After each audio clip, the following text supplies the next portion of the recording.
So again, was scourged, accidentally hit, whipped. During carrying of the cross, my shoulder was dislocated. Up on the cross, I had, I weighed 210 pounds. In the filming, I was about 168. I was so sick, I kept throwing up. I had both lungs filled with fluid, pneumonia. After the movie was over, many people don't know, and I don't talk about it too much, but I have to have heart surgery.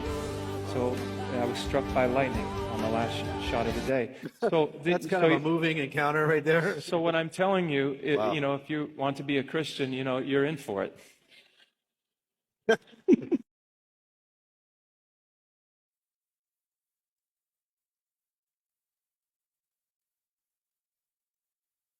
During the scourging scene on accident, we didn't really rehearse this. We had a metal plank on my about a foot away from my back, right here, and I'm standing right here, and they would hit the metal plank, and then there's 1, 2, 3 cameras on this particular day, and Mel in the middle of the shoot, because these guys don't speak English and we don't speak Italian, so there's a translation problem.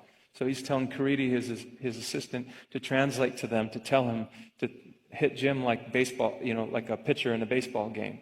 And they're like, what? They don't play baseball. And he's like, cricket. So they went back here and took a run like this. And I'm sitting here like that, and they hit the metal plank, except with that momentum, the whip went over, and 14-inch gash on my back. And I went right down, like in a football game. I'm kind of just thinking to myself, you're hearing them flexing the bows in the back. What's going through your mind at that point?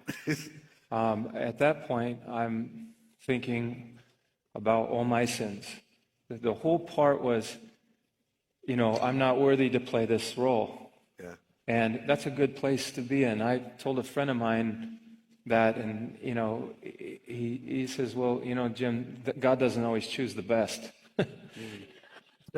But he chose you. What are you going to do about it? Yeah. So, I was in a place of deep, just like in the zone. Yeah. And throughout the whole film, I was always meditating and always praying the whole time. Yeah. And as you would say, staying in character. And this was important because I knew that for only the people that would be able to see Jesus is through the prayer, the daily prayer and the fasting. And the fasting was immediate because of the sickness. At the end of the movie, when I was on the cross, my body's blue. There was no makeup. My body was actually blue. Wow. Between takes, as I'm here, they would take me down, and every time my shoulder was locked in, there was a 1,000-foot cliff, and it would hit the cross and would snap my shoulder out of joint. And I was just beyond. And at that point, I was so sick that it would be ripped out, and I honestly, I could barely feel it anyway. I was so gone, but something was wrong with my heart. And the man put a stethoscope on my heart, and he said, Mel, he can die. And at that point, Mel, some of the greatest things about Mel Gibson was that he was a gambling man. And he said, Jim, what do you think? And I said, I'm going... between me and God, this is between me and God, because I never thought I was good enough. Wow. And at that moment, it was, I'm ready to go home. Mm-hmm. So you can take me here, there's no problem. But I knew if I died making this movie, I knew that so many people would be saved. Yeah. At the end of the movie, I was walking up the mountainside. As I got up about halfway, everybody's in location. About 250 people. About halfway up, I felt this presence come over me, an evil presence, and it was, "You're a dead man."